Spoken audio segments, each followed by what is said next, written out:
ශ්‍රී ලංකා රේගුවේ අභ්‍යන්තර කටයුතු ඒකකය විසින් පසුගිය දිනක සිලොන් ෂිපින් ලයින් ආයතනයට ලැබී තිබුණු මගීන්ගේ කැටුව නොවන ගමන් බඩු ලෙස ප්‍රකාශ කර ඩුබායි රටේ සිට ගෙනා බහලුම් 3ක් අත්අඩංගුවට ගත්තා.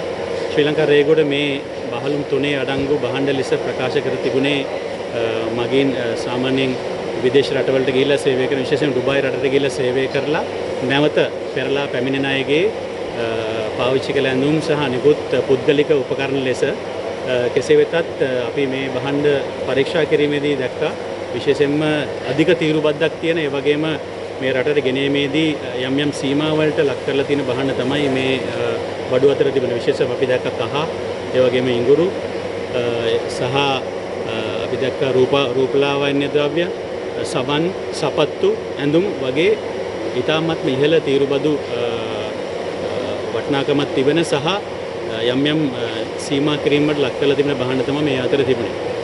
දැනට අපි මේ භාණ්ඩවල වටිනාකම විදිහට අපි තක්සේරු කරලා තියෙනවා මිලියන 120ක්.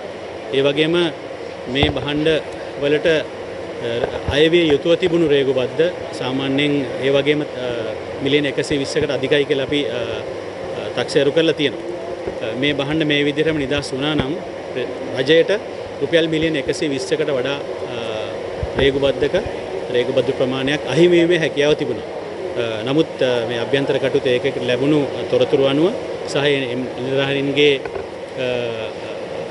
අවදානම් කළමනාකරන මූලධර්ම පාවිච්චි කරලා අත්අඩංගුවට ගත්ත නිසා එම රජයට සිදුවේ හැකිව තිබු හානිය අවම වුණා. මේ සම්බන්ධයෙන් අපි ලියුම් යවලා තිනවා ඒ වගේ අයිතිකරුවන්ගේ ලිපින වලට. නමුත් ඒ අයිතිකරුවන්ගේ ලිපින වලට යවන ලද ලියුම් ආපහු හරවලා යවලා තියෙනවා. ඒ කියන්නේ ව්‍යාජ ලිපින තමයි ශ්‍රී ලංකා රේගුවට ප්‍රකාශ කරලා තිබුණේ. ඉතින් සංවිධානාත්මක අපරාධ කරන කල්ලියක් තමයි මම හිතන්නේ මේ පිටුපස්සේ ඉඳලා මේ වැඩසටහන මෙහෙවන්නේ.